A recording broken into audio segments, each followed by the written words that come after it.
Astro TV 7 நண்பர்களுக்கு அன்பு வணக்கம். நான் உங்கள் நலம் விரும்பும் அன்பு தோழன் பேசுகிறேன். குரோதி தமிழ் புத்தாண்டு நல்வாழ்த்துக்கள். தமிழ் புத்தாண்டு பலன்களை பத்தி விருச்சிக ராசி நண்பர்களுக்கும் தோழிகளுக்கும் இப்ப பார்க்க போறோம். எத்தனையோ ஆண்டுகள் வந்து போனாலும் நமக்கான விடிவு காலம் மட்டும் வரலையே, மாற்றங்கள் மட்டும் ஏற்படவில்லையே.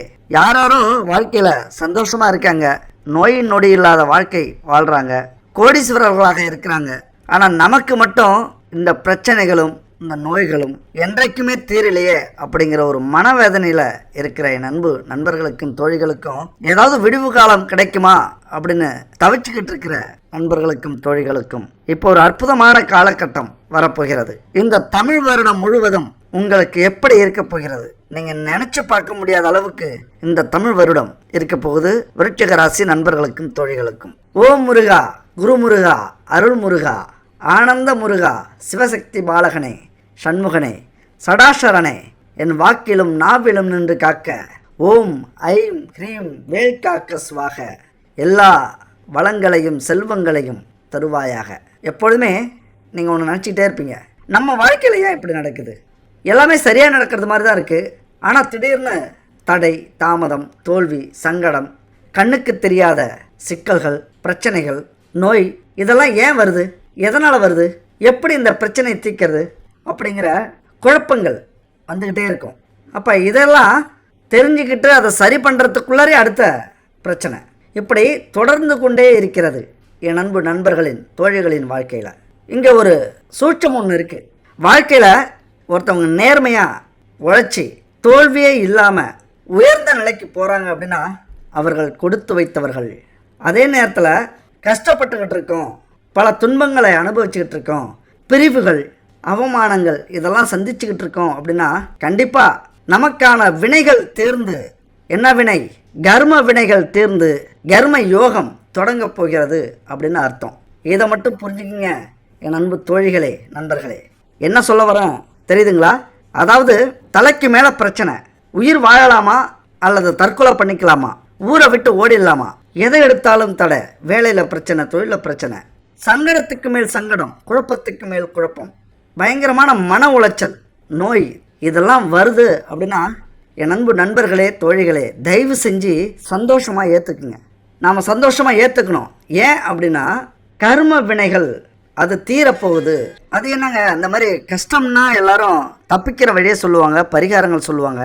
நீங்கள் சந்தோஷமாக ஏற்றுக்குங்க அப்படின்னு சொல்கிறீங்க அப்படின்னு கேட்டிங்கன்னா இங்கே தான் நம்ம புரிதல் இருக்க வேண்டியது மிக மிக அவசியம். நான் புரிஞ்சுக்கிட்டேன், எனக்கு வருகிற கஷ்டங்கள், துன்பங்கள் அடுக்கடுக்காக வருது, உடனே எனக்கு நடக்குது அப்படின்னா என்னுடைய கர்ம வினைகள் தீர்ந்துக்கிட்டு இருக்கு, நான் விரைவாக கர்ம யோகத்தை அடைந்து விடுவேன். நாம் இந்த ஜென்மத்தில் செஞ்ச பாவங்களையோ அல்லது முன் ஜென்ம பாவ வினைகளையோ நாம் அந்த அளவுக்கு அந்த வினைக்கான பலனை நம்ம அனுபவிச்சுக்கிட்டு இருக்கோம். இதை அனுபவித்து இதிலிருந்து நம்ம மீண்டு வந்துட்டோம் அந்த இறைவன் அருளால், இந்த பிரபஞ்சத்தின் அருளால், நாம் செய்கிற பரிகாரங்களால், உதவிகளால் நம்ம மீண்டு வந்துட்டோம் அப்படின்னா அதுக்கு மேலே என்ன, கர்ம யோகம், ராஜ யோகம், அதிர்ஷ்ட யோகம் நமக்காக காத்துட்ருக்கு. அப்போ இங்கே பல கஷ்டங்களை அனுபவிச்சதுக்கு அப்புறம் உங்களுக்கு சிம்மாசனம் காத்துக்கிட்டு இருக்கு அப்படின்னா என்ன நினைப்பீங்க, என்ன செய்வீங்க நீங்கள்? அப்போ சந்தோஷமாக ஏற்றுக்கணும் தானே, எந்த பிரச்சனையாக இருந்தாலும் புன்னகையோடு வரவேற்கணும் தானே. என் நண்பர்களே, தோழிகளே, எவ்வளவு பெரிய பிரச்சனையாக இருந்தாலும் பரவாயில்ல, இந்த காலகட்டத்தில் தனக்கு வந்தால் தான் அது தெரியும் அப்படிங்கிற ஒரு தத்துவம் இருக்குது. செத்தாதான் சுடுகாட்டுக்கு பாதை தெரியும் அப்படின்னு சொல்லுவாங்க. மனுஷனாக பிறந்த எல்லாருமே எல்லா கஷ்டங்களையும் அனுபவிச்சிருக்கணும். அந்த கஷ்டத்தெல்லாம் நானும் அனுபவிச்சிருக்கேன். அதனால் அந்த புரிதலோடு தான் பேசுகிறேன். கஷ்டங்கள், துன்பங்கள், பிரச்சனைகள் வரும்போது சந்தோஷமாக நம்ம ஏற்றுப்போம். சந்தோஷமாக ஏற்றுக்கிட்டு அந்த கர்ம வினைகளை அடைப்போம். அதுக்கப்புறம் நம்ம கர்ம யோகத்தை அனுபவிப்போம். இப்போ அதுபோல் ஒரு காலகட்டத்தில் தான் என் நண்பர்களே, தோழிகளே, நீங்கள் இருக்கீங்க. நம்ம எல்லாருமே இந்த 4 விஷயத்துக்காக தான் பிறந்தோம், வாழ்கிறோம், வாழ்ந்துக்கிட்டே இருக்கோம், உழைச்சிக்கிட்டே இருக்கோம். எதுக்கு? மகிழ்ச்சி, வெற்றி, புகழ், பணம். இந்த 4க்காகவும் உழைக்கிறவங்க பல பேர், இந்த 4ல் எதையாவது ஒன்றை தேடி உழைக்கிறவங்க பல பேர். அப்போ இதெல்லாம் கிடைக்கணும் அப்படின்னா என்ன பண்ணணும்? முதல்ல நம்ம கர்ம வினைகளை தீர்த்துடணும், அடுத்தது யோகத்துக்கு வரணும். அப்போ நம்ம கஷ்டப்படுற ஒவ்வொரு கஷ்டத்துக்கும் பலன் கிடைக்கும், முயற்சி பண்ணுற ஒவ்வொரு முயற்சிக்கும் பலன் கிடைக்கும். அப்போ இந்த மாதிரியான நேரத்தில் தான் இப்போ நீங்கள் இருக்கீங்க. இந்த வீடியோவை பார்க்குற யாருக்குமே எனக்கு கஷ்டமே இல்லை, நான் கஷ்டமே பார்க்காதான் வந்துட்டேன் சொல்லவே முடியாது. இது வரைக்கும் கஷ்டப்படலை அப்படின்னா சந்தோஷப்படுங்க. இதுக்கப்புறம் வரக்கூடிய கஷ்டத்தை சந்தோஷமாக ஏற்றுக்குங்க. இப்போ கஷ்டப்பட்டுக்கிட்டு இருக்கிற நண்பர்களும் தோழிகளும் சந்தோஷப்படுங்க. நமக்கு யோகம் வரப்போகுது, அதிர்ஷ்டம் வரப்போகுது அப்படின்னு ஆனந்தத்தில் துள்ளி குதிங்க, தப்பு இல்லை.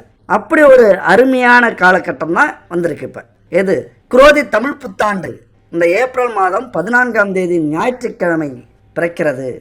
எவ்வளவு பிரச்சனைகளில் நீங்கள் இருந்தாலும் எல்லாத்தையும் தூக்கி போட்டு ஒரு ஆட்டத்தை போடுங்க. ஏன்னா அப்படி ஒரு மாற்றம் உங்கள் வாழ்க்கையில் நடக்க போகுது. நம்ம சொன்னது மாதிரி போன வீடியோவில் சொல்லியிருக்கோம், குரு பகவான் துவக்கத்திலேயே ரிஷபராசிக்கு இடப்பெயர்ச்சியாகி அற்புதத்தை நிகழ்த்தப் போகிறார். சனி பகவான் இந்த ஆண்டு இறுதியில் மீனராசிக்கு இடப்பெயர்ச்சியாகி யோகத்தை தரப்போகிறார். அதுபோல் ராகு மீனராசியிலும் கேது கன்னி ராசியிலும் இந்த ஆண்டு முழுவதுமே பயணம் செய்ய போகிறார்கள். அதிரடி மாற்றம் நடக்க போகுது. நீங்கள் வேணால் அடித்து சொல்கிறேன், நீங்கள் வேணால் பாருங்கள். உங்கள் வாழ்க்கையில் நீங்கள் என்னை மறக்காதீங்க. இந்த வருஷத்துக்கு மட்டும் உங்கள் வாழ்க்கையில் மிகப்பெரிய மாற்றம் ஏற்பட போகிறது. காரணம், சித்திரை மாதத்திலேயே குரு பகவான் 12 ஆண்டுகளுக்கு பிறகு ரிஷபராசிக்கு இடப்பெயர்ச்சி அடையப் போகிறார். ஒரு அற்புதமான அமைப்பு. அதுபோல் 30 ஆண்டுகளுக்கு பிறகு சனி பகவான் மீன ராசிக்கு சென்று ராகுவுடன் இணையப் போகிறார். ஒரு சூப்பரான அமோகமான யோகமான ஒரு அமைப்பு. அதனால் எழுதி வச்சுக்கிங்க, உங்கள் வாழ்க்கையில் எவ்வளவு பெரிய மாற்றம் ஏற்பட போகிறது. அதுக்கு அடுத்தது நான் என்னென்னலாம் சொல்ல போகிறேனோ அதெல்லாம் முயற்சி பண்ணுங்கள். கண்டிப்பாக சக்ஸஸ் உண்டு. ஒன்றுமே செய்யாமல் இருக்கிறத விட ஏதாவது செஞ்சு தான் பார்ப்போமே. எனக்கு 60 வயசு ஆகுது, 70 வயசு ஆகுது அப்படிலாம் யாரும் ஃபீல் பண்ணாதீங்க. அல்லது 18 வயசு தான் ஆகுது, நான் என்ன பண்ணுறது இந்த வயசில் ஃபீல் பண்ணாதீங்க. நம்மளுடைய சிந்தனை தான் முக்கியம், நம்பிக்கை தான் முக்கியம், என்ன செய்ய போகிறோம் அப்படிங்கிறது தான் முக்கியம். அதனால் இந்த கிரக அமைப்புகள்லாம் இந்த வருஷத்தில் இப்படி தான் இருக்குது. ஆனால் எந்த கிரக அமைப்பு உங்களுக்கான பலனை கொடுக்க போகுது, பிரச்சனை இல்லாத, நோய் நொடி இல்லாத, கடன் இல்லாத வாழ்க்கையை கொடுக்க போகுது அப்படின்னு பார்த்தோம்னா, வழக்கமாகவே விருச்சிக ராசி அப்படின்னா நட்புக்காக அதிகம் இயங்குவீர்கள், அன்புக்காக அதிகம் இயங்குவீர்கள். அன்பால் உங்களை அடிபணிய வச்சிடலாம். அன்புக்கு அடிமை அப்படின்னு சொல்லுவாங்களே, அப்படித்தான் விருச்சிக ராசி நண்பர்களும் தோழிகளும். ஆனால் அதே நேரத்தில் அந்த அன்பே உங்களுக்கான வீழ்ச்சியையும் கொடுக்கக்கூடிய நேரமாக அமைந்துவிடும். ஒருவேளை அமைஞ்சிருக்கலாம். ஆண்கள் பெண்களை வேலைக்கு வைக்கக்கூடாது அதிகமாக, ஆண்கள் ஓனராக இருக்கும்போது. அதுபோல் ஆண்களை வேலைக்கு அதிகமாக வைக்கக்கூடாது பெண்கள் ஓனராக இருக்கும்போது. அவர்களே உங்களது வளர்ச்சியை வீழ்த்தி விடுவார்கள். ரொம்ப கவனமாக இருக்கணும் இந்த விஷயத்தில். உங்களது வளர்ச்சிக்கு தடையாக இருப்பவர்கள் உங்களது அடுத்த பாலினத்தவர்கள் தான். அப்போ அவர்கள்ட்ட நீங்கள் எச்சரிக்கையாக இருக்க வேண்டியது அவசியம். விருச்சிக ராசினாலே இதுதான் அமைப்பு. எப்பொழுதுமே தந்தை வழி சொத்தை அனுபவிக்க முடியாது. அப்போ சுயமாக தான் நீங்கள் உழைச்சி வாழ்க்கையில் முன்னேறி ஆகணும். ஏதாவது கோர்ட்டு கேஸ் நடக்குது, முன்னோர்கள் சொத்து அப்படின்னா கண்டிப்பாக அதுக்காக நீங்கள் ரொம்ப கஷ்டப்பட வேண்டிய அவசியம்லாம் இல்லை. அப்படியே எல்லாத்தையும் ஓரம் கட்டிட்டு சொந்தமாக நம்ம சம்பாரித்து வாழ்க்கையை நடத்தலாம், வாழ்க்கையில் முன்னேறலாம் அப்படின்னு முடிவுக்கு நீங்கள் வந்துடணும். விருச்சிக ராசி அப்படின்னாலே மருத்துவத்தை சரி பண்ணக்கூடிய குணம் உண்டு. வீட்டில் மருத்துவர்கள், சித்த மருத்துவமோ அல்லது பழங்கால மருத்துவத்தை சொல்லக்கூடிய உறவுகளோ வீட்டில் யாராவது இருப்பாங்க. விருச்சிக ராசி அப்படின்னா இந்த குடும்ப உறவுகளில் கொஞ்சம் விட்டு கொடுத்து போகணும். பல விஷயங்களால் பிரச்சனை வரும். நடந்தையினால் பிரச்சனை வரும், தொழிலாளர் பிரச்சனை வரும், நண்பர்களால் பிரச்சனை வரும், உறவினர்களால் பிரச்சனை வரும், யாருன்னே தெரியாது அவங்களால பிரச்சனை வரும் குடும்பத்துக்கு. அப்போ அங்கே சந்தேகம் வரும், பிரிவு வரும். இருதாரம் கொண்டது விருச்சிக ராசி. இதை நீங்கள் புரிஞ்சுப்பீங்க அப்படின்னு நினைக்கிறேன். அதனால் குடும்பம் முடிஞ்ச வரைக்கும் விட்டு கொடுத்து போகிறதும், அட்ஜஸ்ட் பண்ணி போகிறதும், பொறுமையாக போகிறதும் மிக மிக நல்லது குடும்பத்துக்கு. இல்லைன்னா இருதாரம் அமைப்பு கொண்டது விருச்சிக ராசி. வியாபாரம் அப்படின்னு பார்த்தா எண்ணெய், செக்கு, பெட்ரோல் பங்க், அப்படி பயிர் வகைகள், எண்ணெய் சம்மந்தப்பட்ட பயிர் வகைகள் வச்சாலும் சரி, எண்ணெய் சம்மந்தப்பட்ட தொழில் செஞ்சாலும், அது மாதிரி இடத்துல வேலைக்கு இருந்தாலும் உங்களுக்கு நல்லாயிருக்கும். இட்லி கடையில் தான் உங்களுக்கு காதல் மலரும். இது சின்ன பிள்ளைத்தனமாக இருக்கலாம், ஆனால் காதல் அப்படிங்கிறது ஹோட்டலில் உருவாகக்கூடியது விருச்சிக ராசி. தொழில் வழக்கமாக நன்றாகவே தெரியும். ஒரு தொழிலை நீங்கள் செய்ய ஆரம்பிச்சிட்டிங்கன்னா அதை பற்றின அனைத்து விஷயங்களையும் கற்று தேர்ந்து விடுவீர்கள். பெரிய பெரிய மனிதர்களுடைய தொடர்பு உங்களுக்கு கிடைத்துவிடும். அப்போ 6ஆம் அதிபதி ராசியில் இருக்கும்போது வேலை செய்கிற இடத்துல முதலாளி உங்களை அதிக வேலை வாங்கி கசக்கி பிழிவாங்க, பல கஷ்டங்களை ஏற்படுத்துவாங்க. அந்த முதலாளிங்கிற அகம்பாவம் இருக்கும். இங்கே நீங்கள் அந்த தடையை தாண்டி தான் உடைச்சி வெளியில் வந்தாகணும். தப்பிக்கிறதுக்கு ஒரே வழி உங்களது திறமையை வெளிப்படுத்த வேண்டியது அவசியம். அதுபோல் விருச்சிக ராசியில் பிறந்தவங்க வீடு சந்தில் தான் இருக்கும். சந்தில் போய் தான் அப்புறம் உங்கள் வீட்டை அடையணும். 1 6 உத்தியோகம் அருமையாக இருக்குது. உங்கள் வாழ்க்கையில் உத்தியோகத்தில் மிகப்பெரிய வருமானத்தையும் பதவியையும் நீங்கள் அடைவீங்க. ஆனாலும் உங்களுடைய சக்தி உங்களுக்கு தெரியாமல் இருக்கும். அதாவது நமக்கு இந்த திறமை இருக்குது, இந்த தொழிலுக்கு போனால் நம்ம முன்னேறலாம், இந்த வேலைக்கு போனால் நம்ம முன்னேறலாம், இந்த தொழில் செஞ்சால் முன்னேறலாம், இந்த வேலைக்கு போனால் முன்னேறலாம், இந்த ஊருக்கு போனால் நம்ம முன்னேறலாம் அப்படிங்கிற ஒரு தெளிவு உங்களுக்கு வந்து விட வேண்டும். அங்கே தான் சிக்கிப்பீங்க, யோசிக்கிறதுல சிக்கிப்பீங்க. இதுக்கு முன்னாடி கடன், நோய், வம்பு, வழக்கு இதெல்லாம் இருக்கும். இதில் ஏதாவது ஒன்று பெருசாக இருக்கும். அதுதான் விருச்சிக ராசி. ஒரு நாளாவது சின்ன விபத்தையாவது நீங்கள் சந்திக்காமல் வீடு வந்து சேர முடியாது. ஏதாவது ஒரு சின்ன விபத்து நடந்துடும். 2 5 குரு. பொருளாதாரத்தில் நீங்கள் கவலையப்பட வேண்டியதில்லை. இன்னைக்கு கடன்காரங்களாக இருக்கலாம், இன்னைக்கு பணத்துக்காக கஷ்டப்படலாம், இன்னைக்கு வசதி இல்லாத வாழ்க்கை வாழலாம், குடிசையில் வாழலாம். ஆனால் வரக்கூடிய ஒவ்வொரு நல்ல கிரகத்தையும் நீங்கள் பயன்படுத்திக்கிட்டீங்க அப்படின்னா கோட்டைக்கு ஒரு நாள் கண்டிப்பாக போவீங்க. அந்த வாய்ப்பு தான் இப்போ குரோதி வருஷத்தில் வந்திருக்கு. எல்லாமே சிறப்பாக அமைஞ்சிருக்கு. குடிசையில் நீங்கள் வாழ்ந்திருந்தாலும் கோட்டைக்கு போகக்கூடிய காலம் வந்திருக்கிறது.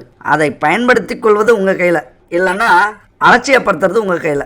ஏன்னா உங்களுக்காக நான் வாழ முடியாது, உங்களுக்காக நான் கஷ்டப்பட முடியாது. உங்களுக்கு என்ன ஜோதிடத்தில் இருக்கிறது அப்படிங்கிற ஒரு கணிப்பைத்தான் நம்ம சொல்ல முடியும். எல்லாமே உங்கள் கையில். மே 1 சித்திரை மாதம் 18ஆம் நாள் குரு பகவான் இந்த வருஷம் பிறந்த உடனே முதல் பயிற்சி குரு பகவான் குரு பயிற்சி நடக்கிறது. ரிஷபராசிக்கு 12 ஆண்டுகளுக்கு பிறகு அமரப்போகிறது சென்று. அப்போ களத்திரஸ்தான குரு குரோதி ஆண்டில் குருவின் பார்வை உங்கள் ராசியின் மீது விழுகிறது. எங்கே விழுது? லாபஸ்தானம், தைரியஸ்தானங்களின் மீது குருவின் பார்வை விழுகிறது. அப்போ என்ன பண்ணணும்? எத்தனை கஷ்டங்கள் இருந்தாலும் தோல்விகள் இருந்தாலும் தைரியத்தோட நீங்கள் எழுந்திருக்கக்கூடிய காலகட்டம். எழுந்திருச்சு கொஞ்சம் யோசிச்சு வேலை ஆரம்பித்தாலும் சரி, தொழில் ஆரம்பித்தாலும் சரி, லாபஸ்தானத்தை குரு பார்க்கிறார். ஒரு அற்புதமான ஒரு அமைப்பு. இந்த நேரத்தில் நீங்கள் பயன்படுத்திக்கிட்டீங்க அப்படின்னா எல்லா பிரச்சனையும் சரி செஞ்சிடுவீங்க. இந்த நேரத்தில் நீங்கள் பயன்படுத்திக்கிட்டீங்க அப்படின்னா பொருளாதாரத்தில் மிக உயர்ந்த இடத்தை பிடிப்பீர்கள். அந்த கோடீஸ்வர யோகம் அப்படின்னு இருக்குல்ல, அது உங்கள் வாழ்க்கையிலையும் அந்த யோகம் வரும். உங்கள் ராசிக்கு 7ஆம் பாவமான திருமணம், கூட்டுத் தொழில், வாழ்க்கை துணை, வெளிநாட்டு வாழ்க்கை, காதல் ஆகிய காரகங்களை குறிப்பிடும் ஸ்தானத்தில் பயணம் செய்ய போவதால் குரு வேலை தொழிலில் முன்னேற்றம் அபரிதமாக இருக்கிறது. பொருளாதாரத்தில், பண வரவுல, தொழிலில், லாபத்தில் எத்தனை முட்டுக்கட்டைகள் இருந்தாலும் எல்லாம் உடைச்சி, எப்படி தடைகளை உடைச்சி அது எல்லாமே உங்கள் கைக்கு வரப்போகுது. வர வேண்டிய அத்தனை வருமானமும் பாக்கிகளும் கடன்களும் உங்கள் கைக்கு வந்து சேரும். இருக்கிற லாபம் எல்லாம் உங்கள்கிட்ட தான் வரப்போகுது. இது ஏதோ உங்களை உசுப்பேத்தணுங்கிற விஷயமாக இல்லை. நல்ல கிரகம் அமைஞ்சிருக்கு, நல்ல காலம் பிறந்திருக்கு, அதனால் முயற்சி பண்ணுங்க, கண்டிப்பாக கிடைக்கும் அப்படின்னு சொல்ல வரோம். ஆனால் எப்பொழுதுமே ஒரு விஷயத்தை நீங்கள் புரிஞ்சுக்கிட்டீங்க அப்படின்னா நான் சொல்கிறது உங்களுக்கு புரியும். என்ன புரிஞ்சுக்கணும் அப்படின்னா 9 கிரகங்கள் இருக்கிற நேரத்தில் ஒரே நேரத்தில் எல்லா கிரகமுமே கெட்ட கிரகமாக இருக்காது. ஒன்று நல்ல கிரகமாக இருக்கும், நல்லது செய்யும். ஒன்று கெட்ட இடத்திலிருந்து கெட்டது செய்யும். அப்போ நல்லது செய்கிற கிரகங்களை வச்சுக்கிட்டு நம்ம வாழ்க்கையில் முன்னேறணும் அப்படின்னா அதுதான் புத்திசாலித்தனம். கெட்டதை வச்சுக்கிட்டு நம்ம வாழ்க்கையில் எது வந்தாலும் அலட்சியப்படுத்துகிறோம். கெட்டது நடக்கக்கூடிய கிரக அமைப்பை வச்சுக்கிட்டு அதை நம்ம பயன்படுத்துகிறோம் அல்லது அந்த விதிப்படி நம்ம பயணிக்கிறோம் அப்படின்னா நம்ம வாழ்க்கையில் முன்னேறவே முடியாது. என்ன நடக்கும்? இப்போ இருக்கிற பிரச்சனைகள் அப்படியே தான் இருக்கும். வீடியோ பார்க்குற ஒருத்தர் சொல்கிறாரு, சாப்பாட்டுக்கு கூட வழி இல்லை, நாங்கள் எங்கே கோடீஸ்வரனா வருது. எல்லாமே பொய் சொல்கிறீங்க, ஜோசியருங்க எல்லாருமே பொய் சொல்கிறீங்க, நல்லா வாழ்கிறீங்க எங்களை வச்சு, எல்லாமே சரி. முதல்ல உங்கள் வேலையையும் தொழிலையும் முயற்சியையும் நீங்கள் சரியாக செஞ்சீங்க அப்படின்னா இங்கே வீடியோ பார்க்கவே வந்திருக்க மாட்டீங்க. அதையெல்லாம் சரியாக ஏன் செய்யலை அப்படின்னா கிரக அமைப்பு. வேறு என்ன பண்ணுறது? கிரக அமைப்பு உங்களுக்கு கஷ்டத்தை கொடுத்து, சோர்வை கொடுத்து, என்ன செய்யறதுனே தெரியாத குழப்பத்தை கொடுத்து அமைதியாக வீட்டில் உட்கார வச்சுட்டு இந்த வீடியோவை பார்க்க சொல்லுது. எப்பா இப்படி ஒரு வீடியோ வரும், உன் வாழ்க்கையில் எல்லா பிரச்சனையும் தீர்ந்து முன்னேறணும் அப்படின்னா அந்த வீடியோவில் சொல்கிறது மாதிரி முயற்சி பண்ணு. இல்லை நான் இப்படியே தான் இருப்பேன், இப்படியே தான் சீரழிஞ்சு போவோம் அப்படின்னா சும்மா இருக்கிறதோட மட்டும் இல்லாமல் 4 கமெண்ட்ஸை திட்டி போட்டுட்டு வெளியேறு அப்படின்னு கிரக அமைப்பு சொல்லும். அதை அப்படியே செஞ்சுட்டு கிளம்பிடுங்க. இந்த நமக்கான நேரங்களை, அதிர்ஷ்ட நேரங்களை கொண்டு வந்திருக்கிற கிரகத்தை வச்சுக்கிட்டு நம்ம வாழ்க்கையில் முன்னேறணும் அப்படின்னு முடிவு பண்ணிட்டீங்க, எண்ணம் வைத்து விட்டீர்கள் என்றால் கண்டிப்பாக முயற்சி பண்ணுங்கள். இந்த குரோதி ஆண்டை அருமையாக நீங்கள் கடந்துருவீங்க. ரொம்ப வாழ்க்கையில் முக்கியமான வருடமாக இருக்கும். எல்லாத்துக்குமே பயன்படுத்திப்பீங்க. அந்த எண்ணமும் நம்பிக்கையும் உங்களுக்கு வேண்டும். இதை ஏன் சொல்கிறேன் எண்ணம் அப்படின்னா, எண்ணத்துக்கு மிகப்பெரிய சக்தி உண்டு. என் அன்பு நண்பர்களே, தோழிகளே, நம்ம எண்ணம் தான் முக்கியம். நம்ம எண்ணங்களுக்கு மிகப்பெரிய சக்தி உண்டு. ஒவ்வொருத்தருமே தன்னுடைய வாழ்க்கையில் எப்படி இருக்கும், நம்ம நல்லா இருக்கிறோமா, கெட்டு போயிருக்கோமா, பிரச்சனைகளை சந்திச்சுக்கிட்டு இருக்கோமா, அவமானப்பட்டு அசிங்கப்பட்டிருக்கோமா, நிராகரிக்கப்பட்டிருக்கோமா, தனிமையில் வாழ்ந்துக்கிட்டு இருக்கோமா, ஊரை விட்டு ஓடி எங்கேயோ கஷ்டப்பட்டுக்கிட்டு இருக்கோமா, நம்ம எவ்வளவு கஷ்டப்பட்டாலும் தடைகள் வருதா? அதற்கு எல்லாத்துக்குமே காரணம் எண்ணங்கள் தான். நம்முடைய எண்ணங்களே காரணம். இந்த எண்ணத்துக்கு மிகப்பெரிய சக்தி இருக்குது. நான் புத்திசாலி, நான் பலசாலி, நான் பணக்காரங்கயா அப்படின்னு நீங்கள் உங்களை எண்ணிக்கிங்க, அப்படியே ஆயிடுவீங்க. இது சத்தியம். அது இல்லாமல் நான் ஒரு மக்கு, ஏழை, ஒன்றும் விளங்கலை, சாவு தான் அடுத்தது, அதுவும் கூட நடக்க மாட்டேங்குது. ஒரே கடன் பிரச்சனை, கடன்காரங்க தொல்லை, வேலை இல்லை, என்னடா வாழ்க்கை இது, இப்படி எதிர்மறையாக நினச்சிங்க அப்படின்னா அப்படியே தான் நம்மளுடைய வாழ்க்கையும் இருக்கும். அப்போ எண்ணங்கள் தான் நம்முடைய வாழ்க்கையை மாற்றும். அதனால் நாம் எண்ணக்கூடிய எண்ணங்களில் மிக கவனமாக இருக்க வேண்டும். எப்பொழுதுமே நல்லா புரிஞ்சுக்கிங்க. கருத்து கந்தசாமி மாதிரி பேசிகிட்டு இருக்கேன் அப்படின்லாம் நினைக்காதீங்க. இது வாழ்க்கைக்கு தேவையான ஒரு விஷயம். இதை எப்படி வேணாலும் நீங்கள் எடுத்துக்கலாம். ஒரு நண்பனா, ஒரு தோழனா, அது ஆண்களோ பெண்களோ எப்படி வேணாலும் நீங்கள் எடுத்துக்கங்க. இந்த விஷயத்தை மட்டும் புரிஞ்சுக்கங்க. நம்முடைய எண்ணங்கள் தான் வார்த்தைகளாக வருகிறது, அது செயல்களாக மாறுகிறது, அதுவே நம்முடைய வாழ்க்கையை தீர்மானிக்கிறது. இது எவ்வளோ பெரிய உண்மை தெரியுமா? ஒரு கதை சொல்கிறேன், குட்டி கதை, கொஞ்சம் பொறுத்துக்குங்க.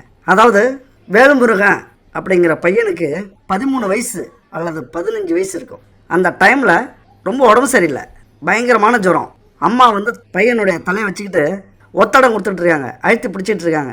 என்னப்பா பண்ணுது அப்படின்னு. பையன் நடுங்குறான். என்ன நடக்குதுன்னே பையனுக்கே தெரியல. அந்த நேரத்தில் வராங்க 3 பேர், யமன் தூதர்கள். அந்த 3 பேர் வாசப்படியில் நிற்கிறாங்க. எல்லாம் சரியா இருக்கா பார்த்துட்டிங்களா அப்படின்னு ஒருத்தன் கேட்குறான். பார்த்துட்டேங்க, எல்லாமே சரியா இருக்கு. பேர் கரெக்டாக இருக்கா? வேல்முருகன். கரெக்டாக இருக்குங்க. ஊர் கரெக்டா? கரெக்டாக இருக்குங்க. நேரம் கரெக்டா? நேரம் கரெக்டாக இருக்குங்க. அப்போ பிடிச்சிடலாமா, கொண்டு போயிடலாமா? கொண்டு போயிடலாங்க அப்படின்னு பேசிகிட்டு இருக்கும்போதே அங்கே அம்மா கேட்குறாங்க, என்னப்பா பண்ணுது? ஒன்றுமே முடியலம்மா, என்னால் ரொம்ப குளிருது, ஒரு மாதிரியாக இருக்குது அப்படின்னு பேச தடுமாறி பேசிகிட்டு இருக்கான் பையன். அப்பா வேல்முருகா, உனக்கு எதுவும் ஆகாதுப்பா, நீ தைரியமானவப்பா, நீ அதெல்லாம் காலைல எழுந்திரிச்சு நடப்ப, ஹாஸ்பிட்டல் போயிட்டு வருவோம், நீ கவலைப்படாத, நான் இருக்கேன், அம்மா இருக்கேன்யா, நான் பார்த்துக்கிறேன்யா, நீ ஏன் கவலைப்படுற? இன்னும் கொஞ்ச நேரம் விடிஞ்சிரையா, நம்ம ஹாஸ்பிட்டல் போவோம், அதெல்லாம் உனக்கு ஒன்றும் ஆகாதுயா அப்படின்னு தேத்துறாங்க. அந்த 3 பேரில் ஒருத்தன் ரொம்ப யோசிக்கிறான். அதில் இன்னொருத்தன் கேட்குறான், என்னங்க இப்படி யோசிக்கிறீங்க, ஏதோ நேரம் வந்துருச்சே, ஏற்றுட்டு போயிடலாமே அப்படிங்கிறான். இல்லை, எங்கேயோ இடிக்குது அப்படிங்கிறான் அந்த யோசிச்சவன். என்னங்க இடிக்குது? இல்லை, அந்த அம்மா சொல்கிற வார்த்தையை பார்த்தியா? ஆமாம், கவனித்தேன். விதி முடிஞ்சால் எல்லோரும் போய் தானே ஆகணும், ஆனால் அவங்க அதை தெரியாமல் பேசுகிறாங்க. இல்லையா, ஏதோ இடிக்குதியா அப்படின்னு பேசிகிட்டு இருக்காங்க. இந்த நேரத்தில் நீங்கள் என்ன நினைக்கிறீங்க? என் அன்பு நண்பர்களே, தோழிகளே, உங்களுடைய எண்ணங்கள் என்ன? ஏன் இப்படி யோசிச்சுக்கிட்டு இருக்காங்க? அடுத்து என்ன நடக்க போகுது? அந்த பையன் தப்பிச்சானா இல்லை கொண்டு போனாங்களா? இந்த வீடியோவோட கடைசியில் பார்க்கலாம். அதுக்கு முன்னாடி நம்ம பலன்களை பார்த்துருவோம். ரொம்ப நேரமாக பலன்களை பார்க்காம இருக்கோம். சரி, எப்பொழுதுமே நம்ம எடுத்த எடுப்புலையே நம்ம வாழ்க்கை மாறிடாது. அதுக்கு ஒரு நேரங்காலம் வரணும். உண்மையிலே உழைச்சி, நேர்மையாக உழைச்சி வாழ்க்கையில் முன்னேறணும் அப்படின்னா அதற்கான நேரம் காலம் அதிகமாக பிடிக்கும். பொறுமையாக தன்னுடைய முயற்சியை பண்ணிக்கிட்டே இருக்கணும். முக்கியமாக இறை வழிபாட்டில் நம்பிக்கையோடு இருக்கணும். அப்படி நம்பிக்கையோடு இருந்து முயற்சி பண்ணுற யாராக இருந்தாலும் சரி, புத்திசாலியாக, சீமானாக, வெற்றியாளராக இந்த உலகத்தில் வலம் வர முடியும். அப்படி தான் என் அன்பு நண்பர்களே, தோழிகளே, உங்களுக்கான நேரம் சூப்பராக வந்திருக்கு. அதனால் இந்த உலகத்தில் ஒரு மனிதராக வாழ்ந்து விட்டு போகணுமா அல்லது கோடிகளில் ஒரு மனிதனாக வாழ்ந்து விட்டு போகணுமா அப்படின்னு முடிவு பண்ணுறது உங்கள் கையில் தான் இருக்குது. அர்த்தாஷ்டம சனி உங்கள் ராசிக்கு 3 மற்றும் 4ஆம் வீட்டிற்கு அதிபதி சனி பகவான். அப்போ 4ஆம் வீட்டில் ஆட்சி பெற்று பயணம் செய்யறதுனால இவர் ஒரு யோகத்தை கொடுக்கிறார் சனி பகவான். என்ன யோகம்? சச மகா யோகம் கைகூடி வருகிறது. அப்போ இவரும் பொருளாதாரத்தில் உங்களுக்கான வாய்ப்பை கொடுக்கிறார். வேலை இல்லாமல் இருப்பவர்களுக்கும், தொழில் இல்லாமல் தொழில் மேலே ஆர்வம் கொண்டிருப்பவர்களுக்கும், வெளிநாட்டுக்கு போக ஆசைப்பட்டிருக்கிறவங்களுக்கும், அரசு துறையில் ஏதாவது வேலை கிடைக்குமா அப்படின்னு தேர்வு எழுத காத்திருப்பவர்களுக்கும், அரசியலில் ஒரு சிம்மாசனம் நமக்குன்னு கிடைக்குமா அப்படின்னு தவிச்சுக்கிட்டு இருக்கிறவங்களுக்கும் இந்த சசமகா யோகம் வேலை செய்ய போகுது. நீங்கள் என்ன செய்ய போகிறீங்க? அப்போ வாய்ப்பையும் சந்தர்ப்பத்தையும் பயன்படுத்தி கொள்ள வேண்டியது உங்கள் வேலை. சுகஸ்தானத்தில் பயணம் செய்கிற சனி பகவான் உங்கள் ராசியை 10ஆம் பார்வையாக பார்க்கிறார். மூன்றாம் பார்வையாக உங்கள் ராசிக்கு 6ஆம் வீடான ருண ரோக சதுருஸ்தானத்தை பார்க்கிறார். 7ஆம் பார்வையால் உங்களின் தொழில் ஸ்தானத்தையும் பார்வையிடுகிறார். இங்கே முக்கியம் என்னென்னா முயற்சி. எந்த ஒரு வேலையாக இருந்தாலும் எந்த ஒரு தொழிலாக இருந்தாலும் முயற்சி செய்து நீங்கள் உழைச்சிங்க அப்படின்னா இந்த காலகட்டத்தில் அபரிதமான பலனை நீங்கள் அடையலாம். அது மட்டும் இல்லை, வெளிநாட்டு யோகம் உங்களுக்கு இந்த நேரத்தில் இருக்குது. வேலை காரணமாக சில பேருக்கு இடமாற்றம் கிடைக்கும். அதுவும் வெளிநாட்டுக்கு போகிற வாய்ப்பு கிடைக்கும். வெளிநாடுகளுக்கு செல்ல வேண்டிய வாய்ப்பு இருக்கும். பதவி உயர்வு நீண்ட இழுபறிக்கு பிறகு, போராட்டத்திற்கு பிறகு, உங்களது தனித்திறமை வெளிப்பட்ட பிறகு உங்களுக்கு கிடைச்சிடும். சனி பகவான் உங்களுக்கு வெளிநாட்டுக்கு போகக்கூடிய வாய்ப்பை தரப்போகிறார். கொஞ்சம் முயற்சி பண்ணி பாருங்க. டக்குன்னு பணத்தை மட்டும் கட்டாமல் சில ஆராய்ச்சிகளை செஞ்சு அதுக்கப்புறம் பணத்தை கட்டுங்க. கண்டிப்பாக ஒரு நல்ல வாய்ப்பை சனி பகவான் கொடுப்பார். தேவையற்ற அலைச்சல் குறைஞ்சிரும். நிலையான வருமானம் வர்றதுக்கான வேலையை இந்த வருஷம் நீங்கள் செய்வீங்க. இடம் வாங்குவீங்க, வீடு கட்டுவீங்க, வண்டி வாகனம் வாங்குவதற்கான வாய்ப்புகள் 99% இருக்கிறது. உங்களது முயற்சியினால், வேலையினால், உழைப்பினால். அது மட்டும் இல்லை, குரு பகவான் வேற பெரிய பயிற்சி இந்த வருஷத்தில் ஆரம்பத்திலே நடத்தப் போகிறார். அதனால் நீண்ட நாள் கனவுகள் நனவாகும். 5ஆம் பார்வையால் லாபஸ்தானத்தை பார்க்குறதுனால தயவு செஞ்சு லாபம் கண்டிப்பாக கிடைக்கும். ஏதாவது தொழில் ஐடியா வச்சுருந்தீங்கன்னா செயல்படுத்த ஆரம்பிச்சிருங்க. 1000 பேர் குழப்புவாங்க. அதையெல்லாம் ஓரம் தள்ளி வச்சுட்டு உங்கள் மூளை என்ன சொல்லுதோ அதை செய்யுங்கள். முக்கியமாக வெளிநாட்டு வேலை கிடைச்சிதுன்னா அதை முயற்சி பண்ணுங்கள். கிடைக்கிறதுக்கு நல்லா பணம் சம்பாதிக்கலாம். வெளிநாட்டு பணம் சம்பாதிக்கக்கூடிய வாய்ப்பு உங்களுக்கு இருக்குது. குரு 7ஆம் வீட்டில் அமர்ந்தாலும் உங்களுக்கு கேந்திராதிபதி தோஷத்தை கொடுக்க மாட்டார். அதனால் கவலைப்படாதீங்க. சுப காரியங்களில் எந்த ஒரு தடையும் இருக்காது. திருமணம் நடக்கலை அப்படின்னா முயற்சி பண்ணுங்கள். ஏதாவது ஒரு பொண்ணை பிடிச்சி காதல் பண்ண ஆரம்பிச்சிருங்க. ஏன்னா காதல் மூலியமாக இந்த நேரத்தில் உங்களுக்கு திருமணம் நடக்கக்கூடிய வாய்ப்புகள்.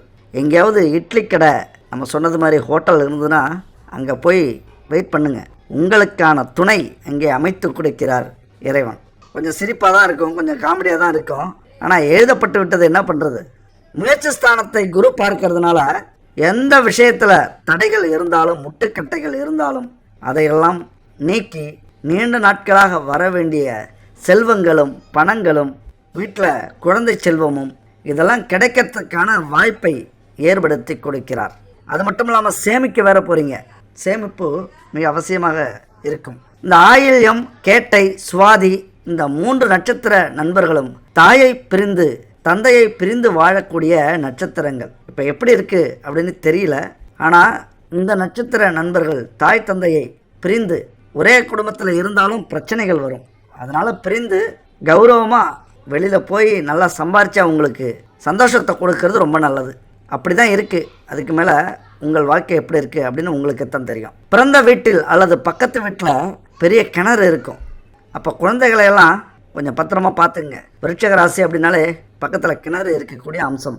சொந்த தொழில் ஏதாவது செய்யலாமாங்கிற எண்ணம் அதிகமாக இருக்கும். இதுக்கெல்லாம் ராகு கேது பகவான் தான் காரணம். சொந்த தொழில் செய்கிற எண்ணம் இருக்கும். அதுபோல் முக்கியமாக பிரச்சனை தரக்கூடிய கள்ளக்காதல், அந்த சிக்கலில் மாட்டி விட வாய்ப்பு இருக்குது. எச்சரிக்கையாக இருங்க. ஆண்களாக இருந்தாலும் பெண்களாக இருந்தாலும் இந்த வருஷத்தில் நீங்கள் எச்சரிக்கையாக இருக்க வேண்டிய விஷயங்கள் இது. கிணறு, தண்ணீர், இந்த விஷயத்தில் குழந்தைகள் வச்சுருந்தீங்க அப்படின்னா எச்சரிக்கையாக இருங்க. அதுபோல் கள்ளக்காதல், பெண்கள், ஆண்கள் இந்த விஷயத்தில் எச்சரிக்கையாக இருங்க. பிரச்சனைகள் வரக்கூடிய வாய்ப்புகள் உண்டு. இதில் கொஞ்சம் எச்சரிக்கையாக இருந்துட்டீங்க அப்படின்னா மிகப்பெரிய விடிவு காலம் வருஷம் வந்துருச்சு. தொட்டதெல்லாம் தொடங்கும். தேவையற்ற செலவுகள் குறையும். எல்லா முயற்சியிலையும் வெற்றி கிடைக்கும். ஆனால் மனசுக்குள்ளார ஒரு ரகசியம் இருந்துக்கிட்டே இருக்கும். ஏதாவது ஒரு ரகசியம், துணைக்கு கூட வெளிப்படுத்த முடியாத ரகசியம் இருக்கும். இன்னொரு விஷயம் என்னென்னா, கணவனை விட மனைவிக்கு வயது அதிகமாக இருக்கும். வயது மூத்த காமம் உங்களுக்கு பிரச்சனையை கொடுக்கலாம். 5ஆம் இட அதிபதி விருட்சகத்தில் இருப்பதால் உங்களை விட வயசுக்கு மூத்த பெண்களாலும் ஆண்களாலும் உங்கள் வாழ்க்கையில் பிரச்சனைகள் ஏற்படும். அதே போல் முதல் குழந்தை கருக்கலைப்பு செய்யக்கூடிய அமைப்பு இருந்திருக்கலாம். கொஞ்சம் மாசமாக இருந்தாலோ அல்லது குழந்தை பெற்றுக்கிற ஆசை இருந்தாலோ அந்த விஷயத்தில் ரொம்ப கேர்ஃபுல்லாக இருங்க.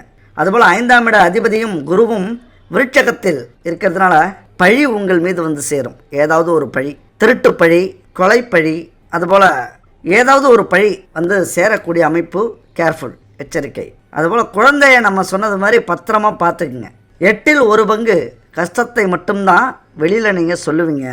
அவ்வளவு கஷ்டம் இருக்கும், ஆனால் வெளியில் உள்ளவங்களுக்கு தெரியாது. அதுபோல் முதல் மனைவி பிரிவு இருக்கலாம், இல்லைனா மனைவியால் விரயம். விருட்சக லக்னத்தில் ராசியில் பிறந்தவர்களுக்கு லக்னாதிபதியே 6க்குடையவர் ஆவறதுனால உடம்பை கெடுத்து கொள்ளக்கூடிய வாய்ப்பு உங்களால் தான் நடக்கும். நீங்களே உடம்பை கெடுத்துப்பீங்க. எப்படின்னா, இப்போ இருக்கிற பல பிரச்சனைகளை மனசில் போட்டு குழப்பிக்கிட்டு மன உளைச்சல் ஏற்பட்டு மது மாது சூதாட்டம் இது போன்ற விஷயங்களில் ஈடுபட ஆரம்பிச்சிருவீங்க. அப்போ இந்த விஷயத்தெல்லாம் எச்சரிக்கையாக இருக்கணும் அப்படிங்கிறதுக்காக தான் நம்ம சொல்கிறோம். அதுபோல் எதுலேயுமே திருப்தி இருக்காது, மன அமைதி இருக்கிறது ரொம்ப கஷ்டம். பரபரப்பாக யோசிப்பீங்க, மன உளைச்சலோடு இருப்பீங்க, ஒரு ஆத்திரம் இருக்கும், மனம் அலைபாய்ந்து கொண்டே இருக்கும். எவ்வளவு கொடுத்தாலும் இருந்தாலும் ஒரு நிம்மதி இருக்காது. அது மட்டும் இல்லை, மனோகாரகன் சந்திரன் நீச்சமாகும் வீடு. அதனால் வாழ்க்கையில் நீங்கள் கொஞ்சம் சுதாரிப்பாக இல்லைன்னா பல பிரச்சனைகளில் சந்திப்பீங்க. குடும்பத்துலேயும் சரி, வேலையிலையும் சரி, தொழிலையும் சரி, கடன்களில், நோய்களில் இதெல்லாம் கொஞ்சம் பிரச்சனைகளை சந்திக்கக்கூடிய வாய்ப்புகள் இருக்குது. அடிக்கடி குடும்பத்தில் பிரச்சனை வரும். இந்த பிரச்சனையை நீங்கள் இப்போ சந்திச்சுக்கிட்டு இருப்பீங்க. வரக்கூடிய ஆண்டு அற்புதமான ஆண்டு. இந்த பிரச்சனையை கவனிச்சுக்கிட்டு இந்த ஆண்டை விட்டுறாதீங்க.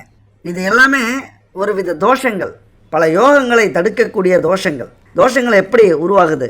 முன்ஜென்ம வினைகள் விட்டக்குறை தொட்டக்குறையாக இந்த ஜென்மத்தில் நம்ம பிறக்கும்போது அப்படி கிரகங்கள் அமைஞ்சிருது. நம்ம கஷ்டங்களையும் பிரச்சனைகளையும் குடும்பத்தோடு சந்திக்கணும் அப்படின்னு அமைஞ்சிடுது. அதனால் அந்த தோஷங்கள்லாம் நீங்கணும் அப்படின்னா பரிகாரங்கள் மிக மிக முக்கியமானது. வாழ்க்கையில் பரிகாரங்கள் அப்படிங்கிறது ஒன்று இல்லைன்னா மனுஷன் எல்லாருமே பைத்தியம் ஆகிடுவாங்க. இறைவன் அப்படிங்கிற ஒரு அமைதியான உருவம் இல்லைன்னா யாருமே அமைதியாக இருக்க மாட்டாங்க. மனுஷங்கள் எல்லாமே மிருகமாகிடும். அப்படி உங்களது பிரச்சனைகளை தீர்த்து இந்த அற்புதமான ஆண்டை நன்றாக பயன்படுத்திக்கணும் அப்படின்னா பரிகாரங்களை செய்யுங்க. கோவில் குளத்துக்கு போயிட்டு வாங்க. மாதம் ஒரு முறை குலதெய்வ கோவிலுக்கு போயிட்டு வாங்க. வருஷத்துக்கு ஒரு முறையாவது போங்க. இல்லைன்னா குலதெய்வ சாபம் இருக்கும். வாழ்க்கையில் எந்த யோகங்கள் வந்தாலும் குலதெய்வம் அதை தடுத்து விடும். அந்த பவர் உண்டு, நல்லா தெரிஞ்சுங்க.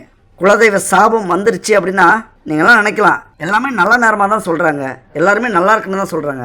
ஆனால் வாழ்க்கையில் ஏன் பிரச்சனைகள் நடக்குது? கல்யாணம் நடக்கலை, குழந்தை இல்லை, நோய் இருக்குது, கடன் பிரச்சனை ஓவராகுது. இதெல்லாம் ஒன்றுமே புரியாமல் நீங்கள் குழம்புறீங்க அப்படின்னா அதுக்கு காரணம் குலதெய்வம் தான். ஏன்னா எத்தனை யோகங்கள் வந்தாலும் அதை தடுக்கக்கூடிய சக்தி குலதெய்வத்துக்கு உண்டு. ஈஸ்வரனே கொடுத்தாலும் குலதெய்வத்தை நீங்கள் சந்தோஷப்படுத்தலை, பார்க்கல அப்படின்னா குலதெய்வத்துக்காகவே அந்த ஈஸ்வரன் கொடுப்பதை நிறுத்துவார். எப்படி தெரியுமா? ஒரு சின்ன எடுத்துக்காட்டு. நம்ம வீட்டில் அம்மாவை மதிக்காமல் அடுத்த பெண்களை மதித்தோம்னா அதில் ஏதாவது புண்ணியம் இருக்குமா?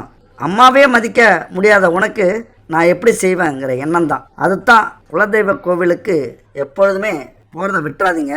எந்த இறைவனை கும்பிட்டாலும் குலதெய்வ சாமியை நினச்சிக்கிட்டு அடுத்தது கும்பிடுங்க. குலதெய்வத்தோட சாபம் மட்டும் நம்ம வாங்கவே கூடாது என்றைக்குமே. அடுத்தது, இந்த ஆண்டை சிறப்பான ஆண்டாக யோகத்தை அனுபவிக்கணும் அப்படின்னு நினச்சிங்க அப்படின்னா இந்த பரிகாரத்தை நீங்கள் முயற்சி பண்ணி பாருங்கள். கண்டிப்பாக முடியும். எவ்வளவு பெரிய துன்பங்கள், துயரங்கள், நோய், கடன், நஷ்டங்கள் இருந்தாலும் அதையெல்லாம் தடுக்கக்கூடிய, அதையெல்லாம் மாற்றக்கூடிய ஒரு அமைப்பு இந்த பரிகாரத்துக்கு உண்டு. முயற்சி பண்ணி பாருங்கள். இந்த அற்புதமான குலோதி வருடத்தை நம்ம வாழ்க்கைக்கு பயன்படுத்திக்கணும் அப்படின்னா நம்ம கடவுளின் அருள் வேண்டும். கடவுளின் அருளுங்கிறத விட பஞ்சபூதங்களின் துணை நமக்கு வேண்டும். அதனால் இந்த பஞ்சபூதங்களை வசியப்படுத்தக்கூடிய பரிகாரங்கள் நம்ம வாழ்க்கைக்கு மிக மிக முக்கியம். அது மட்டும் இல்லை, பிரம்மா, விஷ்ணு, சிவன் இந்த 3 மூர்த்திகளுடைய அருள் நமக்கு வேண்டும். அது மாதிரியான ஒரு பரிகாரத்தை நம்ம பார்க்க போகிறோம். எளிமையான பரிகாரம் அப்படின்னா தயவு செஞ்சு அலட்சியப்படுத்தாதீங்க. பரிகாரங்கள் கடவுளுக்கும் நமக்குமான பாதையை ஏற்படுத்தக்கூடியது. அதனால தான் வேதாகம சாஸ்திரங்களில் சொல்லப்பட்டிருக்கிற பரிகாரத்தின்படி நம்ம ஒரு விஷயத்தை செய்யும்போது அதற்கு சக்தி மிக மிக அதிகம். அந்த பரிகாரங்களை நம்ம செஞ்சோம்னா எப்பேற்பட்ட பிரச்சனைக்கும் தீர்வு நமக்கு கிடைக்கும். அதனால் இந்த பரிகாரத்தை அலட்சியப்படுத்தாதீங்க. பல பேருடைய வாழ்க்கையில் திருப்பு முனையை ஏற்படுத்தின பரிகாரம். அதனால் நம்பிக்கையோட முயற்சி பண்ணுங்கள். அது மட்டும் இல்லை, பல பேருடைய வாழ்க்கையில் திருப்பு முனையையும் முன்னேற்றத்தையும் ஏற்படுத்தியிருக்கு. ஆனால் சில பேருக்கு இந்த பரிகாரத்தின் மேலெல்லாம் நம்பிக்கை இல்லாமல் போகலாம். ஏன்னா பாவங்கள் 2 வகைப்படும். ஒன்று தெரிந்தே செய்யக்கூடிய பாவம், இன்னொன்று தெரியாமல் செய்த பாவங்கள். இப்போ நாம் செய்யக்கூடிய பரிகாரங்கள் எல்லாமே தெரியாமல் செய்த பாவங்களுக்குத்தான் பொருந்தும். தெரிந்தே செய்யக்கூடிய பாவங்களுக்கு பொருந்தவே பொருந்தாது. அந்த வினைகளை நம்ம அனுபவித்து தான் ஆகணும். இப்போ யாராருக்கெல்லாம் பரிகாரங்கள் பலிக்கலையோ அவங்கெல்லாம் தெரிந்தே செய்த பாவங்களினால் பலிக்கலை அப்படின்னு நம்ம புரிஞ்சுக்கலாம். இப்போ புரியுதுங்களா? அப்போ அதுக்கெல்லாம் கடவுள் தான் மனசு வைக்கணும். எந்த அளவுக்கு நம்ம கடவுள் காலடியில் விழுந்து கதறோமோ, கண்ணீர் வடிக்கிறோமோ, அந்த அளவுக்கு தான் தெரிந்த பாவங்களுக்கு நமக்கு பரிகாரம் கிடைக்கும், அந்த வினைகளெல்லாம் தீரும். ஆனால் தெரியாமல் செய்த பாவங்களுக்கு நம்ம இது போன்ற எளிய பரிகாரங்கள் நிறைய நமக்கு வெற்றியை கொடுக்கும். அப்போ ஒருவருடைய வாழ்க்கையில் சுக துக்கங்கள் அனைத்துமே நாம் செய்யக்கூடிய கர்ம வினையின் அடிப்படையில் தான் நிகழ்கிறது. அதனால் நம்பிக்கையோட இந்த பரிகாரங்களை செய்யுங்க. மிகப்பெரிய மாற்றங்கள், தடை, தாமதங்கள் இது எல்லாமே இந்த பரிகாரத்தின் மூலியமாக விலகிவிடும். இந்த பரிகாரத்துக்கு முதல்ல என்னென்ன தேவை அப்படின்னு நம்ம பார்த்துக்கலாம். 7 வகையான திரி நமக்கு தேவை. முதல்ல 2வது பச்சரிசி மாவால் கோலம் போடணும், ரெடி பண்ணிக்கங்க. 3வது நெய்வேத்தியமாக கற்கண்டு வச்சுக்கோங்க. 4வது பஞ்சதீப எண்ணெய். பஞ்சதீப எண்ணெய் அப்படின்னா 4 எண்ணெயோட நெய் கலந்த எண்ணெய், பஞ்சதீப எண்ணெய், இதை ரெடி பண்ணி வச்சுக்கோங்க. அடுத்தது 7 அகல் விளக்கு, இதை ரெடி பண்ணி வச்சுங்க. இது கூட வழக்கமாக நம்ம பயன்படுத்துகிற கற்பூரம், அகர்பத்தி, சாம்பிராணி இதெல்லாம் இருக்கணும். இந்த சாம்பிராணி புகை நம்ம வீடு முழுவதும் பரிகாரம் செய்கிற நேரத்தில் பரவி இருக்கணும். அடுத்தது இந்த மாதிரியான பொருட்கள் எல்லாமே தரமானதாக இருந்தால் நம்முடைய பரிகாரம் பலிக்கும். கடையில் விற்கிற எந்த பொருளாக இருந்தாலும் சரி வாங்குங்க, வாங்கி தரமானதா அப்படின்னு மட்டும் பார்த்துங்க. கம்மியான விலையில் கிடைக்குது அப்படின்னு நினச்சி நீங்கள் பரிகாரம் பண்ணும்போது நமக்கான பலன் கம்மியாக தான் கிடைக்கும். இந்த விஷயத்தில் நீங்கள் உறுதியாக இருங்க. கொஞ்சம் செலவு பண்ணுறதில் இப்போ தயங்குனீங்க அப்படின்னா நாம் செய்ய போகிற 49 நாட்களுக்கான பலன் குறையும். அதனால் இந்த 49 நாட்களுக்கான பலனை முழுசாக நம்ம அடையணும் அப்படின்னா தரமான பொருட்களை வைத்து இந்த பரிகாரங்களை செய்ய ஆரம்பிங்க. ரொம்ப ரொம்ப நல்லது.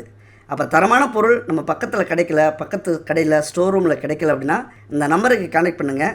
அத்தனையும் நல்ல தரமான பொருட்களாக பயன்படுத்துகிறாங்க.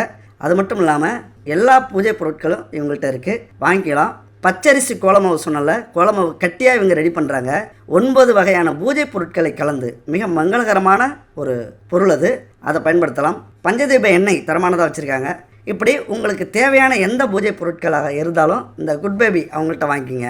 அது மட்டும் இல்லை, இவங்க சின்ன சின்ன வேலை வாய்ப்புகளையும் ஏற்படுத்தி தராங்க. இன்னொரு வருமானம் உங்களுக்கு ஏற்படுத்தி தர்றதுக்கான வாய்ப்பையும் இவங்க கொடுக்குறாங்க. அதாவது சின்ன ஸ்டோர் ரூம் வச்சுருக்கீங்க, இல்லைனா பெரிய பெரிய கடை வச்சுருக்கீங்க, சூப்பர் மார்க்கெட் வச்சுருந்தீங்க அப்படின்னாலும் இவங்களை காண்டாக்ட் பண்ணுங்கள். வேலை கிடைக்கல அப்படின்னு சொல்கிற பெண்களாக இருந்தாலும் சரி, வேலைக்கு போகிறோம் ஆனால் எங்களுக்கு நேரம் அதிகமாக இருக்குது, ஏதாவது இன்னொரு இன்கமுக்கு நாங்கள் எதிர்பார்த்துக்கிட்டு இருக்கோம் அப்படின்னு சொன்னாலும் சரி, நிறைய பேருக்கு வேலை இருக்குது ஆனால் அந்த சம்பளம் பத்தலை அப்படின்னு நினச்சாலும் சரி, இவங்களை கான்டெக்ட் பண்ணுங்கள். இப்போ 20 பொருட்கள் வச்சுருக்காங்க. இன்னும் அவங்க போக போக 100 பொருட்களாகவும் மாறலாம், 1000 பொருட்களாகவும் மாறலாம். அந்த அளவுக்கு இவங்க தரமான பொருட்களாக அவங்க ரெடி பண்ணிகிட்டு இருக்கிறதுனால அவங்களுடைய வளர்ச்சி நல்லாவே இருக்குது. அதனால் 2 வகையான இன்கம் இருக்குது. அந்த 2 வகையில் ரீசேல் பண்ணுறது, அதாவது மொத்தமாக பொருள் வாங்கி நம்ம தெரிஞ்சவங்களுக்கு கொடுக்கலாம். கோவில் பக்கத்தில் நமக்கு ஷாப் இருந்துன்னா அங்கேருந்து கோவிலுக்கு வரவங்க போகிறவங்களுக்கு கொடுக்கலாம், இல்லைனா கடையில் வச்சு சேல்ஸ் பண்ணலாம். இது ஒரு வகை. இன்னொரு வகை, என்னால் முதலீடு போட முடியாது ஆனால் நிறைய பேர் எங்களுக்கு தெரியும், அவங்களுக்கு வாங்கி கொடுத்தா எங்களுக்கு ஏதாவது கமிஷன் முறையில் இருக்குமா அப்படின்னா, இப்படி ஒரு ஐடியா இருந்ததுன்னா அவங்கள கான்டெக்ட் பண்ணுங்கள். சாம்பிளுக்காக சில பொருட்களை வாங்கி பயன்படுத்திட்டு அதுக்கப்புறம் ஆரம்பிங்க. கண்டிப்பாக தரமான பொருட்கள் எங்கே இருந்தாலும் சேல்ஸ் ஆகும், நல்ல வருமானத்தை பார்க்கலாம். அடுத்தது நம்ம பரிகாரத்தை பார்க்கலாம். இப்போ பரிகாரம் அப்படிங்கும்போது எல்லா பொருட்களையும் ரெடியாக வச்சுக்கோங்க. முதல் நாள் என்றைக்கு இருக்கணும் அப்படின்னா ஞாயிற்றுக்கிழமையாக இருக்கணும். விடியற் காலை பிரம்ம முகூர்த்தத்தில் எழுந்திரிக்கணும். 3 to 4:30க்குள்ளார எழுந்திரிச்சு குளிச்சுட்டு பூஜை அறையை சுத்தமாக வச்சுக்கோங்க. வாசலில் பச்சரிசி மாவால் கோலம் போடுங்க. பச்சரிசி மாவு ஏன் கோலம் போடுறோம் அப்படின்னா, தெய்வங்களையும் செல்வங்களையும் நம்ம வீட்டுக்கு வரவேற்கிற ஒரு அம்சம் இந்த கோலம் அப்படிங்கிறது. மும்மூர்த்திகளை வரவேற்கும் முக்கியமாக, அதாவது சிவன், பிரம்மா, விஷ்ணு 3 மூர்த்திகளையும் வரவழைக்கக்கூடிய ஒரு அம்சம் பச்சரிசி கோலம். அதனால் அங்கே வாசலில் விட்டுக்குங்க. அடுத்து பூஜை அறையில் கோலத்தை விட்டுக்குங்க. அடுத்தது அகல் விளக்கு எடுத்துக்கிட்டு பஞ்சதீப எண்ணெயை ஊற்றிக்குங்க. பஞ்சதீப எண்ணெய் ஏன்னு நான் சொல்லியிருக்கேன், பஞ்சபூதங்களை நம்ம வசியப்படுத்த போகிறோம். அந்த பஞ்சதீப எண்ணெயை ஊற்றிக்கிட்டு அப்போ முதல் திரி ஞாயிற்றுக்கிழமை என்ன திரி வைக்கணும் அப்படின்னா சிவப்பு திரியை வைங்க. தடைகள் எந்த தடையாக இருந்தாலும் சரி, தடைகளை நீக்கக்கூடியது இந்த சிவப்பு திரி.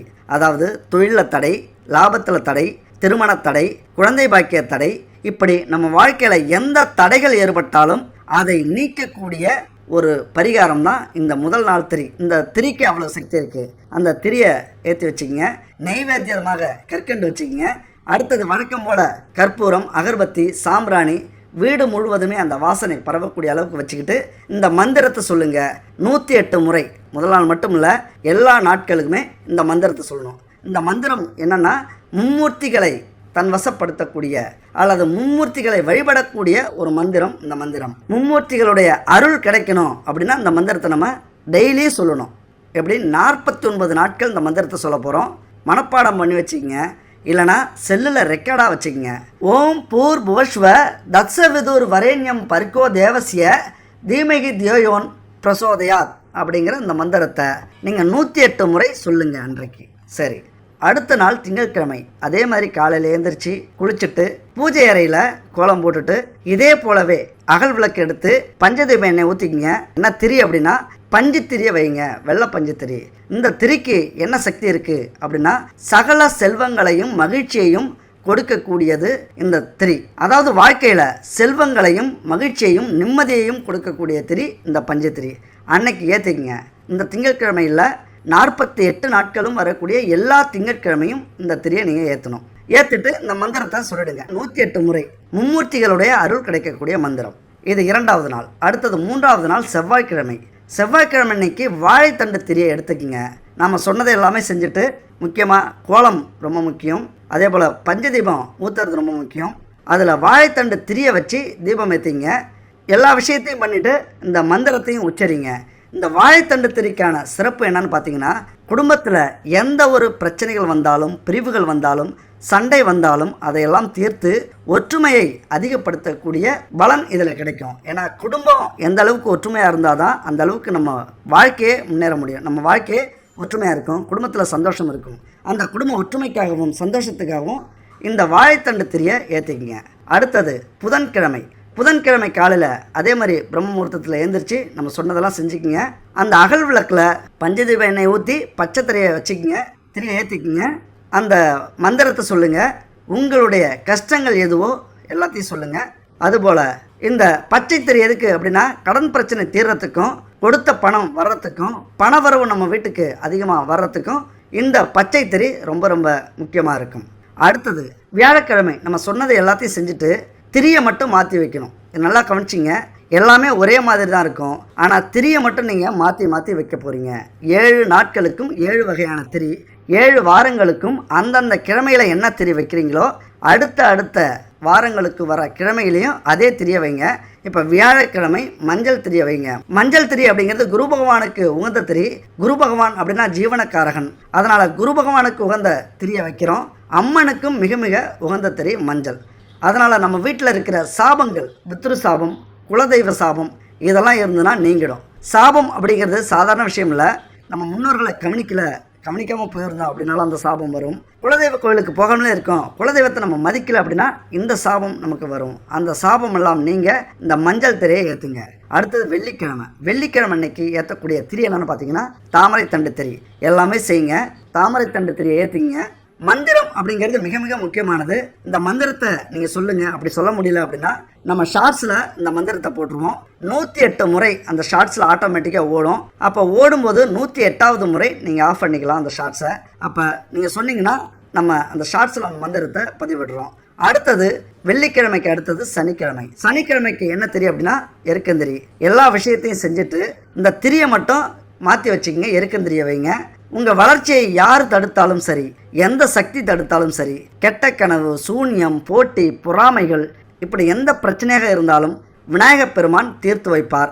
அதனால் சனிக்கிழமை அன்னைக்கு இந்த திரியை ஏற்றி வைங்க. இப்படி எந்த கிழமைக்கு எந்த திரியை சொல்கிறோமோ அடுத்த கிழமைகளில் அதே திரியை நீங்கள் பயன்படுத்திக்கிட்டே வாங்க. 48 நாட்கள் ஒரு மண்டலம் முடிஞ்சிடும். சரிங்களா? இந்த இடத்துல கொஞ்சம் கவனிங்க. 48 நாட்கள் வச்சுட்டு வரும்போது ஒரு மண்டலம் முடிஞ்சிடும். 49வது நாட்கள் என்ன செய்யணும் அப்படின்னா மிக மிக முக்கியமான நாள். அன்றைக்கும் இதே போல் எழுந்திரிச்சு பச்சரிசி மாவால் கோலம் போட்டுட்டு பூஜை அறையிலையும் கோலம் போடுங்க. இப்போ திரி எப்படி வைக்கணும் அப்படின்னா 48 நாட்களும் ஒவ்வொரு திரியாக வச்சுக்கிட்டு வந்தீங்க. 49வது நாள் அதே போலவே காலையில் எழுந்திரிச்சு குளிச்சுட்டு கோலம் போட்டுட்டு பூஜை அறையில் என்ன பண்ணணும் அப்படின்னா சூடம் ஏற்றிக்கிங்க, அகர்பத்தி, சாம்பிரான்லாம் ஏற்றிங்க. இப்போ தீபம் மட்டும் 7 வகையான தீபம் நீங்கள் ஏற்றணும். அன்றைக்கி மட்டும் 7 அகல் விளக்கு, அதில் பஞ்சதீப எண்ணெய் ஊற்றிங்க. ஒவ்வொரு விளக்குக்கும் ஒவ்வொரு வகையான திரியை வச்சுருங்க. 7 வகையான திரியை அன்றைக்கி நம்ம கடைசி நாள் ஏற்ற போகிறோம். 7 வகையான திரியை ஏற்றிட்டு அன்றைக்கி நீங்கள் அதே மந்திரத்தை 108 முறை சொல்லுங்கள். அதே போல் இருந்துட்டு அன்றைக்கி ஃபுல்லாக நீங்கள் விரதம் இருக்கணும். ரொம்ப ரொம்ப முக்கியமான விஷயம். 49வது நாள் விரதம் இருங்க. கோவிலுக்கு போயிட்டு வாங்க, சிவன் கோவிலுக்கா போங்க. உங்களுடைய கஷ்டங்கள் எல்லாத்தையும் அங்கே போய் கண்ணீர் விட்டு ஒரு துளி கண்ணீராவது உங்கள் கண்ணிலேருந்து வரணும். எவ்வளோ பெரிய கஷ்டமாக இருந்தாலும் சரி நினச்சி வேண்டிக்கிட்டு பக்கத்தில் இருக்கிற நவக்கிரகங்களை சுற்றிட்டு வாங்க. வீட்டுக்கு வந்துட்டு விரதத்துக்கு என்ன சாப்பாடு செஞ்சு நம்ம கும்பிடுவோமோ அதே மாதிரி கும்பிட்டுட்டு அந்த விரதத்தை அன்னைக்கு முடிங்க. 49வது நாள் முடிங்க. நீங்கள் என்ன நினைக்கிறீங்களோ அதுக்கு முன்னாடியே ஒரு வேளை அந்த பிரச்சனைகள்லாம் தீர ஆரம்பிச்சிருக்கும். அப்படி தீரலை அப்படின்னா அந்த நிமிஷத்துலேருந்து நீங்கள் கவுண்ட் டவுன் ஸ்டார்ட் பண்ணிக்கலாம். உங்கள் பிரச்சனைகள் தீர உங்கள் கண்ணாலே நீங்கள் பார்ப்பீங்க. இது உண்மை. இந்த பரிகாரம் 100க்கு 100 வேலை செய்யும். அப்படி வேலை செஞ்சாலும் செய்யாட்டையும் கமெண்ட்ஸில் சொல்லுங்கள். 49 நாள் இப்படி நாங்கள் செஞ்சோம் அப்படிங்கிற விஷயத்தை கமெண்ட்ஸில் சொல்லுங்கள். இப்படி செய்யுங்க. கண்டிப்பாக அதற்கான பலன் உங்களுக்கு 100% கிடைக்கும். உங்கள் வாழ்க்கையை மிகப்பெரிய மாற்றத்தையும் திருப்பு முனையையும் சந்திக்கும். இப்போ பலன்களை பார்த்தீங்க, பரிகாரங்களை பார்த்தீங்க. இந்த பரிகாரத்தை படி செய்யுங்க, அப்படியே நடக்கும் உங்கள் வாழ்க்கையில். அடுத்தது ஸ்டோரி சொன்னோம், கதை சொன்னோம், கடைசியாக பார்க்கலாம் அப்படின்னு சொன்னோம். அப்போ என்ன நடந்தது அப்படின்னா, வெளியில் யோசிச்சுக்கிட்டு இருந்த அந்த 3 பேரில் அந்த சிந்திச்சுக்கிட்டு இருந்த அந்த தூதுவர் சொல்கிறார், இல்லை அந்த அம்மா வார்த்தை சாதாரணமாக விழல, தன்னம்பிக்கையோடு விடுது, எங்கேயோ இடிக்குது. நீங்கள் சரியாக செக் பண்ணியா? யாருடைய பையன், இவங்க அப்பா பேர் என்ன, எல்லாமே செக் பண்ணியா அப்படிங்கிறாவில். அப்போ இருங்க நான் மறுபடியும் செக் பண்ணுறேன் அப்படின்னு சொல்லிவிட்டு பையனுடைய அப்பா பேரை பார்த்தா மாறி இருக்கு. இந்த பையனுடைய அப்பா பேர் கண்ணையன். இன்னும் விதி முடியல. ஆனால் நம்ம பிடிக்க வேண்டிய பையனுடைய அப்பா பேர் பொன்னையன். அவரை தான் நம்ம பிடிக்கணும். அப்போ தான் சொல்கிறான் அந்த தூதுவன், இல்லைங்க இவர் இல்லை, இந்த பையன் இல்லை, நம்ம பிடிக்க வேண்டிய பையன் வேறு தெருவில் இருக்காங்க, அங்கே போகலாம். அப்போ தான் அவர் சொல்கிறாரு, கரெக்டாக ஆகிடுச்சு பார்த்தியா, நான் சொன்னல அந்த அம்மாவுடைய பேச்சில் ஒரு வலிமை இருந்தது, ஒரு நம்பிக்கை இருந்தது.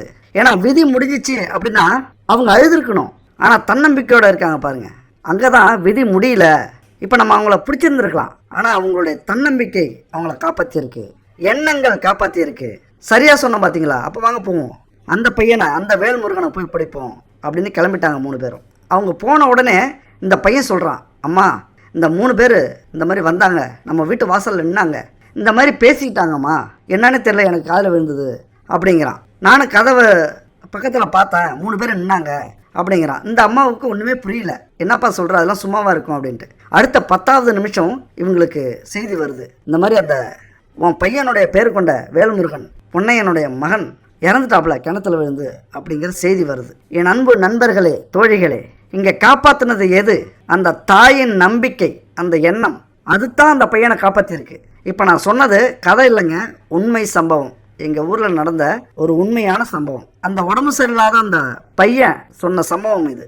அதனால தான் நம்ம எண்ணங்களுக்கு எப்பொழுதுமே மிகப்பெரிய சக்தி உண்டு. அதனால் ஒருத்தவங்க எடுத்த எடுப்பிலேயே வாழ்க்கையில் ஜெயிச்சிடலாம் அப்படிங்கிறது மட்டும் நடக்காது. பல கஷ்டங்களை படணும். அந்த கஷ்டத்துக்கு இடையில் எண்ணங்கள் மிக மிக முக்கியம். நம்ம ஜெயிச்சிருவோங்கிற எண்ணம் இருந்துக்கிட்டே இருக்கணும். புத்திசாலித்தனமாக விஷயத்தை தேர்ந்தெடுக்கணும். எதில் உழைக்கணும், எந்த வேலையை தேர்ந்தெடுக்கணும், இந்த நோய்க்கு நம்ம யாரை பார்க்கணும், என்ன முடிவு எடுக்கணும் அப்படின்ட்டு எப்பொழுதுமே நேர்மறையாகவும் ஆக்கப்பூர்வமாகவும் நம்ம இருக்கணும். நேர்மறையான சிந்தனை, மகிழ்ச்சி, எல்லாத்துக்குமே அது வித்துடும். எல்லாத்துக்குமே அந்த நேர்மறையான சிந்தனை செயல்படும். ஒருத்தருடைய வாழ்க்கைக்கு அவரே பொறுப்பு, அவருடைய எண்ணங்கள் தான் பொறுப்பு. அதனால் இப்போ நீங்கள் கஷ்டப்பட்டுட்டு இருக்கீங்க அப்படின்னா உங்களுடைய எண்ணத்தை மாற்றிக்கிங்க. ஏதோ எண்ணங்கள் சரியில்லை, உங்கள் எண்ணங்களில் ஏதோ பிழை இருக்குது, நம்ம அதை மாற்றத்துக்கு முயற்சி பண்ணுவோம், நேர்மறையாக சிந்திப்போம், நம்மளால் முடியும், நம்மளால் சாதிக்கலாம். எண்ணங்கள் வாழ்க்கையில் மிகப்பெரிய தாக்கத்தை ஏற்படுத்துகின்றது. அதை உங்களால் உணர முடியும். உங்கள் வாழ்க்கையில் நீங்கள் ஜெயிக்கிறீங்களோ தூக்குறீங்களோ அதற்கான பொறுப்பை நீங்கள் ஏற்றுக்கிட்டு தான் ஆகணும். ஏன்னா அதுக்கு காரணம் உங்களுடைய எண்ணங்கள் தான். நான் இந்த மாதிரி நினைப்பதற்கு நானே பொறுப்பு அப்படின்னு நீங்கள் ஏற்றுக்கணும். தட்டி கழிக்கவே முடியாது. அதுபோல் பிறப்பால் ஏழையாக இருந்தாலும் நான் பணக்காரனாக மாறணும் அப்படின்னு விரும்பியிருந்தீங்க அப்படின்னா முதல்ல மாற்ற வேண்டியது எது? நம்முடைய எண்ணங்கள் தான். பணக்காரனை ஆகணும், இந்த ஊரில் பெரிய ஆள் ஆகணும், நம்மளை அவாய்ட் பண்ணவங்க எல்லாருமே மதிக்கணும், பதிலடி கொடுக்கணும் அப்படின்னா உங்களுடைய எண்ணங்களை மாற்றிக்கொள்ளுங்கள். முதல்ல என்னாலும் ஒரு நாள் செல்வந்தனாக முடியும், என்னாலும் ஒரு நாள் ஜெயிக்க முடியும், என்னாலும் ஒரு நாள் புகழடைய முடியும், நானும் கோட்டைக்கு போவேன், அப்படி தீவிரமான நம்பிக்கை இருக்க வேண்டும். வாழ்க்கையில் ஒரு இலக்கு இல்லாமல் நம்ம வாழவே கூடாது. அப்படி வாழ்கிறோம் அப்படின்னா நம்மளால் முன்னேறவே முடியாது. வாழ்க்கையில் இலக்கு ரொம்ப ரொம்ப முக்கியம். அந்த இலக்கோடு அந்த எண்ணங்களை செயல்படுத்தி முயற்சி பண்ணுறீங்க அப்படின்னா கண்டிப்பாக நீங்கள் செல்வந்தனா, கோடீஸ்வரனா, புகழ் உடையவராக மாற முடியும். அந்த எண்ணங்களே அந்த அளவுக்கு உயர கொண்டு போயிடும். மிக மிக முக்கியமாக கோபம், குரோதம், பொறாமை, அடுத்தவங்களை குறை சொல்கிறது, கவலை, துக்கம், சோக பாடல்களாக கேட்கறது, பிறருக்கு துன்பத்தை கொடுக்கறது, சோம்பேறித்தனம், மனசை எப்போதுமே ஒரு இறுக்கமாக வச்சுக்கிறது, சுத்தமே இல்லாமல் இருக்கிறது, வீட்டில் எந்நேரமும் நம்மளுடைய மன உளைச்சலை காட்டிக்கிட்டே இருக்கிறது, இன்னும் சொல்லப்போனால் எதிர்மறை எண்ணங்கள், இதெல்லாமே ஒரு நெகட்டிவிட்டி. இந்த எண்ணங்கள் எப்படி இருக்கோ அப்படி தான் நம்மளுடைய வாழ்க்கை நடக்கும், அப்படி தான் நம்ம வாழ்க்கையுமே இருக்கும். கெட்டதை நினச்சோம் அப்படின்னா கெட்டதை தான் சேரும். ஒரு விஷயம் மட்டும் புரிஞ்சுங்க, நம்மக்கிட்ட இருந்து புறப்படுற எண்ணங்கள் பிறரை வேணா தாக்காமல் இருக்கலாம், ஆனால் கண்டிப்பாக யாரிடமிருந்து அந்த எண்ணம் புறப்படுகிறதோ அந்த நபரை அந்த எண்ணம் கண்டிப்பாக தாக்கும். அப்போ நல்ல எண்ணம் நன்மையை பயக்கும், தீய எண்ணம் தீமையை கொடுக்கும். ஒருவனுடைய வாழ்க்கையில், அதாவது நம்முடைய வாழ்க்கையில் நம்ம கெட்டு போகிறதுக்கும் நல்லா வாழறதுக்கும் அந்த எண்ணம் தான் காரணம் அப்படிங்கிறத ஒரு நேரத்தில் நீங்கள் புரிஞ்சுப்பீங்க. இதை நமக்கு புரிய வைக்கிறது தான் இந்த கதை கூட. நான் ரொம்ப ஆச்சரியப்பட்டேன் இந்த கதையை கேட்டு. அப்போ எண்ணங்கள் எந்த அளவுக்கு நம்ம உயிரை காப்பாற்றும், நம்ம வாழ்க்கையை காப்பாற்றும் அப்படின்னு. வாழ்வில் நல்லவர் என்றும் கெடுவதில்லை, இது 4 முறை தீர்ப்பு அப்படிங்கிறது சிவ வாக்கியம். அதனால் என் அன்பு நண்பர்களே, எண்ணங்களை வானை நோக்கி உயர்த்துங்கள், உங்களுடைய வாழ்வும் வானளாவி உயர்ந்து செல்வதை நீங்கள் பார்ப்பீங்க. எண்ணங்களின் துணை கொண்ட லட்சியத்தில் சிறிதும் மனம் தளராது தொடர்ந்து முன்னேறுங்கள். குடிசையில் இருந்தாலும் கோட்டையை பிடியுங்கள், வெற்றி நிச்சயம். வாழ்க வளமுடன்.